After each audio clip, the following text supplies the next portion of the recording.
देख रहे हैं डार्क फाइल्स। तो चलिए बढ़ते हैं आज की इस कहानी की ओर। मैं कुछ समय तक मुंबई में रहा हूँ, क्योंकि मुझ पर फिल्म डायरेक्टर बनने का भूत सवार था। थोड़े दिन तक असिस्टेंट फिल्म डायरेक्टर का काम भी मिला, पर जैसा सोचा था वैसी सफलता हाथ नहीं लग रही थी। इसलिए मैंने फिल्म डायरेक्शन का काम छोड़कर राइटिंग का काम शुरू कर दिया। ग्रुप बन चुका था, इसलिए काम आसानी से मिल जा रहा था और स्क्रिप्ट ऑनलाइन ही ग्राहक को भेजना होता था। तो ये काम इंटरनेट की मदद से किसी भी जगह से किया जा सकता था। एक बार मुझे हॉरर स्क्रिप्ट लिखने का ऑफर आया, जिसमें गांव की कहानी सेट करनी थी। तो मैंने सोचा कि रियल लोकेशन वाला फील लाने के लिए किसी गांव में कुछ दिन रहकर आता हूं, ताकि कहानी अच्छी बन सके। आगे काफ़ी सोच विचार करने के बाद मुझे किसी ने सुझाव दिया कि उत्तर प्रदेश में चंदनपुर नाम का एक गांव है, जहां पर कई लोगों को भूत प्रेत के अनुभव हुए हैं। मैंने फौरन वहां की टिकट कटवाई और अपने लैपटॉप के साथ वहां जा पहुंचा। बस ने मुझे किसी कच्चे रास्ते पर उतारा। वहां आसपास कुछ पेड़ थे और एक संकरा रास्ता। एक पेड़ पर 8-10 कौवे बैठे थे। मुझे देखकर वो सारे बेतहाशा चिल्लाने लग गए। मैंने उन्हें अनदेखा करके गांव की ओर आगे बढ़ गया। आगे कुछ कच्चे मकान नजर आए। मैं उन मकान की ओर जाने लगा तो बाहर बैठे लोग सटासट करके अंदर चले गए और अपने दरवाजे बंद कर लिए। ये देखकर मुझे बहुत हैरानी हुई। मैं वहीं एक मकान के पास एक झाड़ के नीचे बैठ गया। सोच रहा था कि किसी से मदद मांगूं। तभी अचानक मेरी नज़र उस पेड़ की एक डाल पर गई। वहां पर एक डरावनी काली बिल्ली बैठी थी, जो कि मेरी ओर ऐसे घूर कर देख रही थी जैसे मुझे खा ही लेगी। मैंने उसे डराने की कोशिश की तो वो उल्टा मुझे ही गुर्रा कर डराने लग गई। कुछ देर बाद मैंने उसको अनदेखा कर दिया और फिर से वहीं पर बैठ गया। तभी अचानक उस बिल्ली ने पीछे से मेरी गर्दन पर वार कर दिया। उसने अपने चारों बड़े दांत मेरी गर्दन पर गड़ा दिए और चारों पैरों के पंजों से मेरे कंधे को नोचने लगी। मैंने फौरन उसे दूर हटाया और वहां से खड़ा हो गया। ये सब चल ही रहा था, तभी वहां पर एक डाकिया आ पहुंचा और उसने मुझसे पूछा कि मैं वहां पर क्यों आया हूं। मैंने उसे अपना मकसद बताया तो उसने कहा कि यहाँ के लोग आपकी कोई मदद नहीं करेंगे। ये सारे डरे सहमे लोग हैं। इस गांव में रात को भूतों का तांडव होता है। उस डाकिये ने कहा कि सामने ही हमारा घर है, वहां कोई नहीं रहता है। हम इस गांव को छोड़ चुके हैं और पास के गांव में रह गए हैं। आप चाहें तो मैं उस घर की बंद चाबी आपको दे दूंगा। मैंने फौरन ही हाँ बोल दी, क्योंकि वो ही मेरी सबसे बड़ी समस्या थी। अब गांव में अब एक घर मिल गया था और आगे फौरन मुझे अपना काम शुरू करना था। गले पर थोड़ी मरहम पट्टी करके मैंने काम शुरू कर दिया। कौवे वाली बात, बिल्ली वाली बात, लोगों के घर में चले जाने की बात और भूत प्रेत की अफवाहें, इन सबको ताल विरुद्ध तरीके से मैंने लिखना शुरू कर दिया। उस गांव में मेरे लिए भरपूर मसाला था और डाकिये का मकान भी पड़ा था, तो शांति से मैं अपने काम में जुट गया। रात के करीब 2 बजे मैंने लिखकर अपना लैपटॉप स्विच ऑफ किया और खिड़की से चौक पर नजर डाली। मैं हंसते हुए बोल पड़ा, जरा देखो तो भूत प्रेत का कुछ तांडव हो भी रहा है या लोग सब वैसे ही उल्लू बने बैठे हैं। खिड़की से झांक कर देखा तो मेरे रोंगटे खड़े हो गए। एक आदमी एक लड़की का गला दबा रहा था और एक आदमी उस बिल्ली वाले पेड़ पर रस्सी लटका रहा था।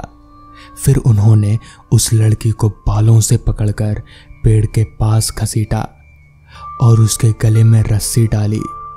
इतना देखकर मैंने कोलाहल मचा दिया। मेरे हाथ में जो कुछ भी आया मैं उसे लेकर चिल्लाता हुआ फौरन पेड़ की तरफ भागा। जब तक मैं वहां पहुंचा तब तक उन दोनों ने लड़की को पेड़ पर गले से फांसी लगाकर लटका दिया था और लड़की तड़प रही थी। जैसे ही मैं पेड़ तक पहुंचा वहां से सब कुछ गायब हो चुका था।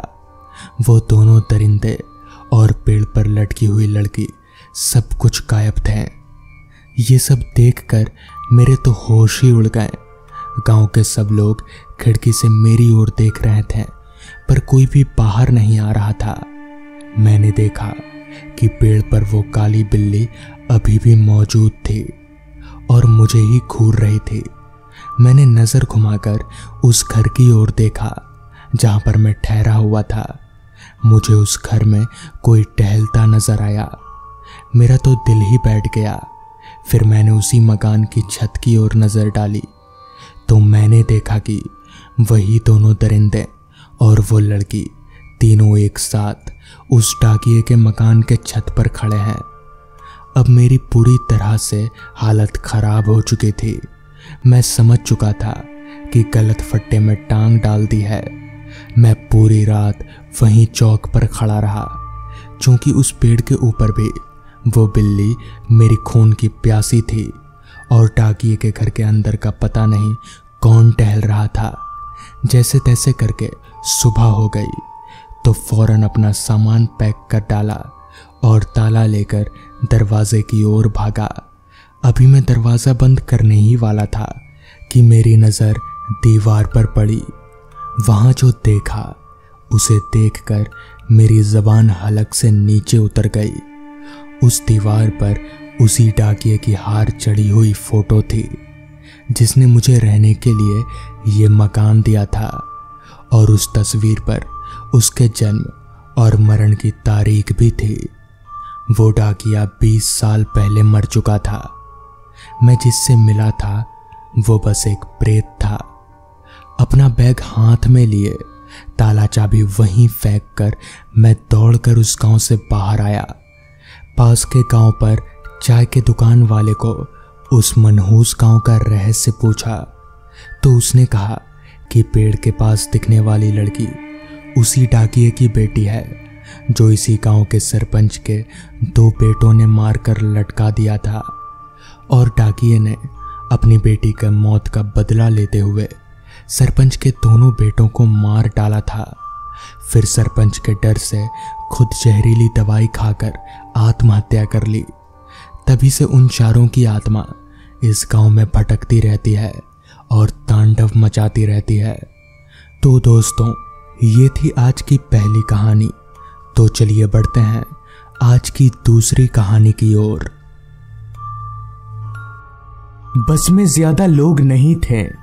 मैं और मामा जी आसपास वाली सीट पर बैठकर आपस में बातें कर रहे थे और बस पूरी रफ्तार से आगे बढ़ रही थी। तभी मामा जी ने मुझसे कहा, मंटू, तूने कोई होटल वोटल बुक किया है या सिर्फ ऐसे ही जा रहे हैं हम लोग? मामा जी की बात मेरे सीने में धक सी लगी क्योंकि सच में मैं होटल बुक करना भूल ही गया।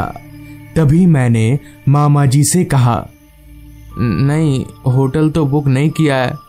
दरअसल जल्दबाजी में मैं होटल बुक करना ही भूल गया। तो मामा जी बोले, जा, तो अब क्या करेंगे? इस ठंड में कहाँ रहेंगे हम लोग? तभी मैंने बोला, वहाँ कोई होटल खाली मिल जाएगा, आप टेंशन मत लीजिए। बस की सारी खिड़कियां बंद थीं, मगर पता नहीं क्यों फिर भी मुझे ठंड लग ही रही थी। सिर्फ मुझे ही नहीं, बस में मौजूद सभी लोगों को ठंड लग रही थी। तभी तो सबने अपने अपने शरीर को किसी न किसी चीज से ढक रखा था। खैर, कुछ ही देर में हमारा स्टॉप आया और हम दोनों बस से नीचे उतर गए। बस से उतरने के बाद ठीक हमारे सामने जो नज़ारा था उसे देखकर उस माहौल में शायद कोई भी घबरा जाता। ठीक हमारे सामने एक घना जंगल था और कहीं पर भी होटल तो दूर एक घर तलक भी नजर नहीं आ रहा था। ऐसा भी नहीं था कि हम दोनों के अलावा बस से और कोई न उतरा हो। हमारे साथ ही साथ बस से और 4 लोग भी उतरे थे। तभी मामा जी ने मुझसे कहा, इन लोगों से जरा पूछकर आ तो, यहाँ कोई होटल वोटल है या नहीं। मामा जी की इस बात पर हामी भरते हुए मैं उन 4 के पास गया और बोला, आप लोग बता सकते हैं इधर होटल कहाँ मिलेगा। तो उनमें से एक आदमी ने कहा, होटल के लिए तो आपको 40 किलोमीटर चलना होगा। हम लोग तो एक सरकारी काम से आए हैं, हमें लेने के लिए अभी गाड़ी आ जाएगी और हमारी गाड़ी 4 सीटर है, वरना आप दोनों को मदद मिल जाती। इस पर मैंने कहा, तो अब रात भर रुकने के लिए कोई जगह कैसे मिल सकती है।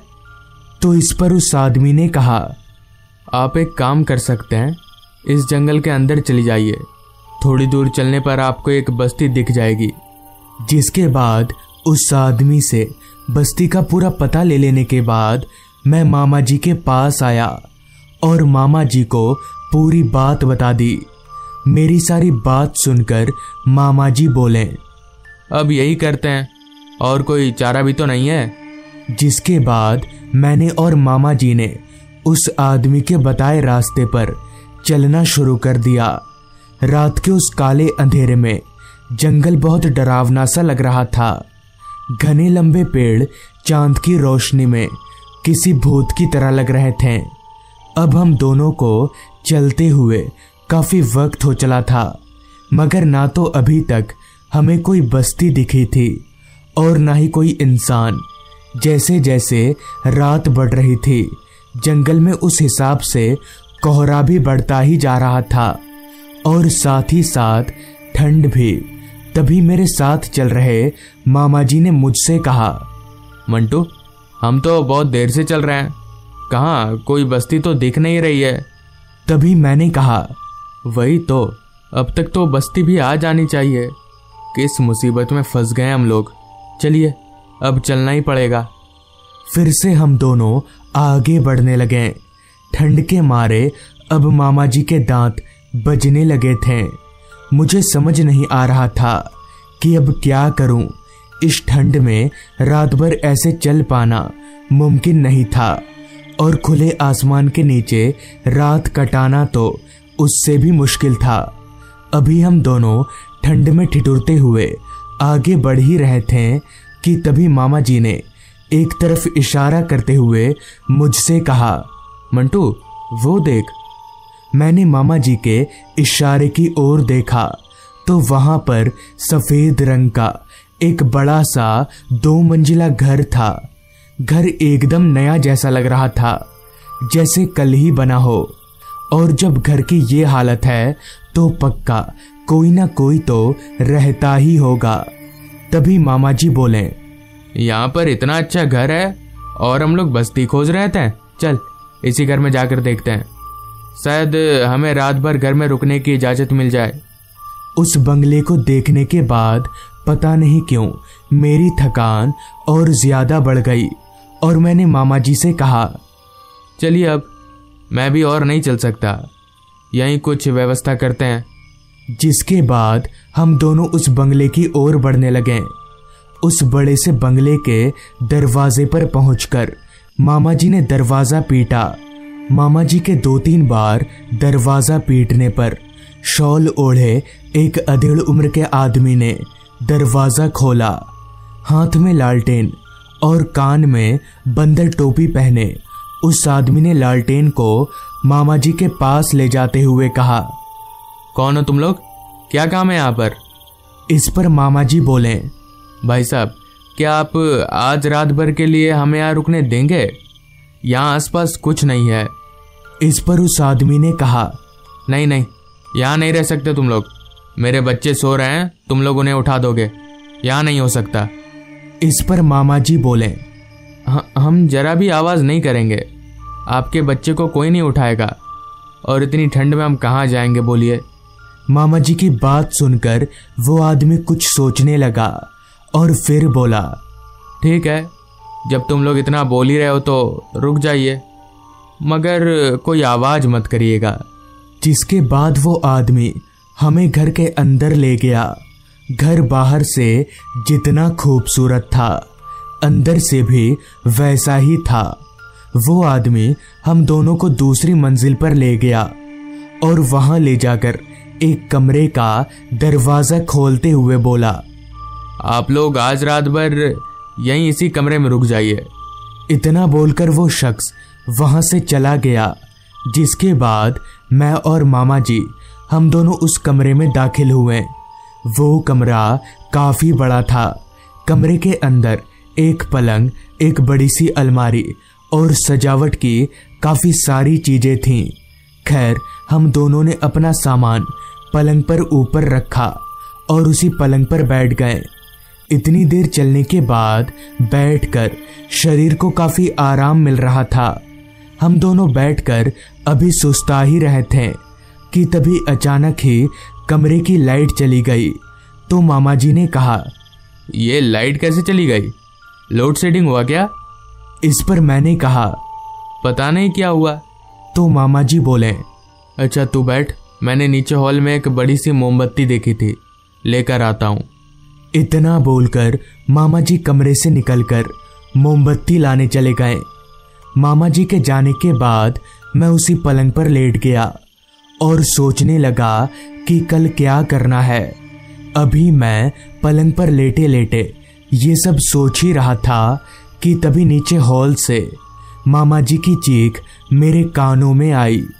मामा जी की आवाज़ सुनकर मैं तुरंत ही पलंग पर से उठकर खड़ा हो गया और मन ही मन में सोचा, ये आवाज़ मामा जी की थी ना, पर वो ऐसे क्यों चीखे?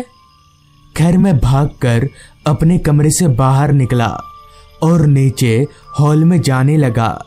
पूरे घर में घुप अंधेरा छाया हुआ था, मगर फिर भी जैसे तैसे अंदाजा करके मैं नीचे हॉल तक पहुंचा तो हॉल के बीचों बीच सिर्फ एक मोमबत्ती जल रही थी।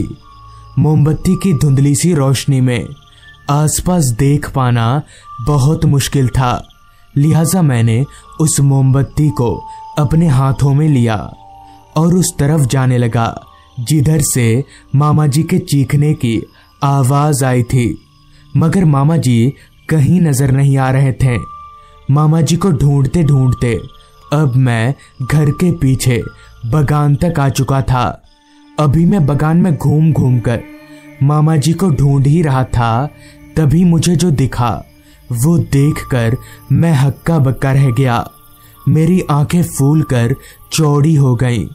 दरअसल ठीक मेरे सामने एक खड्डा खुदा हुआ था और उस खड्डे के पास ही में मामा जी लेटे हुए थे। और सबसे हैरानी वाली बात कि वही आदमी जिसने हमें इस घर में पनाह दी थी वही खड्डा खोद रहा था और उसके साथ 2 छोटे बच्चे भी थे। मगर उस आदमी का चेहरा और उन बच्चों का चेहरा किसी इंसान की तरह नहीं था। उनका चेहरा पूरा सड़ा हुआ था, जो कि चांद की हल्की रोशनी में साफ दिख रहा था। और उन तीनों की आंखें एकदम लाल चमक रही थीं। मुझे कुछ समझ नहीं आ रहा था कि अब क्या करना चाहिए, मगर मैं ऐसे खड़े खड़े ये सब देख भी नहीं सकता था। तभी मैं उन लोगों के थोड़ा सामने गया और जोर जोर से हनुमान चालीसा पढ़ने लगा। मेरे हनुमान चालीसा पढ़ते ही वो तीनों भूत एकदम से छटपटाने लगे और थोड़ी ही देर में हवा में धुआं हो गए। जिसके बाद मैंने अपने बेहोश मामा को जैसे तैसे होश में लाया और हम लोग उस घर से बाहर निकल गए और वहां से दूर जाने लगे। इस दौरान मैंने मामा जी से पूछने की कोशिश भी की कि उनके साथ हुआ क्या था, मगर मामा जी का एक ही कहना था कि उन्हें कुछ याद नहीं। कुछ देर चलने के बाद हम लोग एक बस्ती में पहुंचे और बस्ती के लोगों को सारी बात बता दी, जिस पर उन्होंने बताया कि दरअसल बहुत पहले उस घर में एक परिवार रहा करता था जिसमें पति पत्नी और 2 बच्चे थे। मगर एक दिन पता नहीं क्यों पति ने पत्नी को मारकर उसी बगान में दफना दिया, जिसके बाद पता नहीं कैसे पति और उन दोनों बच्चों की रहस्यमयी तरीके से मौत हो गई। तब से उनकी आत्मा उसी घर में भटकती है। तो दोस्तों, ये थी आज की कहानी। अगर आपको ये कहानी अच्छी लगी हो तो चैनल को जरूर सब्सक्राइब कर लें। तो मैं आपका दोस्त आर्यन जल्द ही मिलूंगा आपसे ऐसी ही एक कहानी के साथ।